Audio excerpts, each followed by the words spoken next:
কথায় বলে ঢেকি স্বর্গে গেলেও ধান ভানে।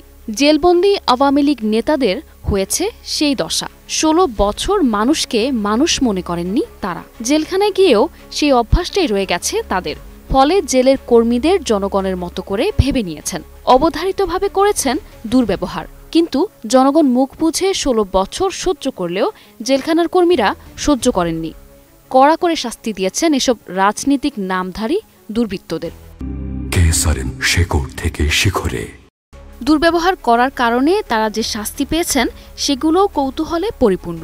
হাসিনার মন্ত্রী সাধন কুমার ডিভিশন পেতেন, কিন্তু দুর্ব্যবহার করায় তাকে এখন সাধারণ বন্দীদের সাথে থাকতে হচ্ছে। এছাড়া আরও ৩ জন এমপিরও ডিভিশন বাতিল করা হয়েছে। তারা এখন সাধারণ বন্দীদের সাথে সাধারণ সীমিত সুযোগ সুবিধা নিয়ে দিন পার করছেন। শুধু সাধন চন্দ্রই নন, অসদাচরণ বা দুর্ব্যবহারের কারণে সাবেক সংসদ সদস্য আ.স.ম ফিরোজ, রাজশাহীর এমপি এনামুল হক, ডায়মন্ড ওয়ার্ল্ডের এমডি দিলীপ কুমার আগারওয়ালার ডিভিশন বাতিল করে সাজা দেয় কারা কর্তৃপক্ষ। কারারক্ষীরা বলছেন এসব নেতা রীতিমতো মামাবাড়ির আবদার করছিলেন। এসব আবদার কারাবিধি অনুযায়ী মেনে নেওয়া সম্ভব নয়।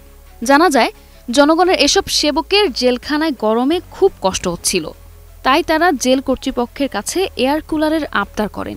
এই আবদার না মেটানোতে ক্ষেপে গিয়ে দুর্ব্যবহার করেন তারা।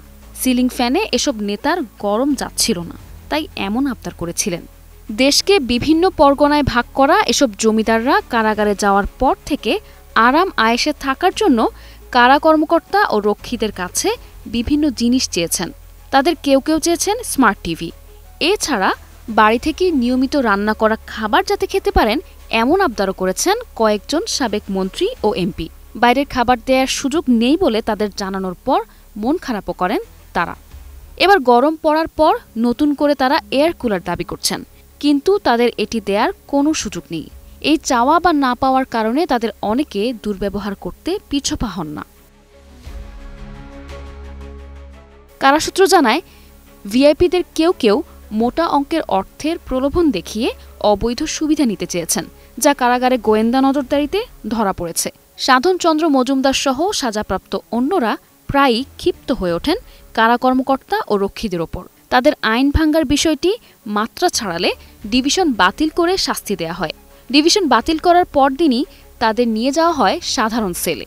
চোর, ডাকাত, মাদক ব্যবসায়ী সহ অন্য সাধারণ বন্দীরা কারাগারে যে খাবার পান সেই খাবার খেতে দেওয়া হয় তাদের। News desk, ২১ television.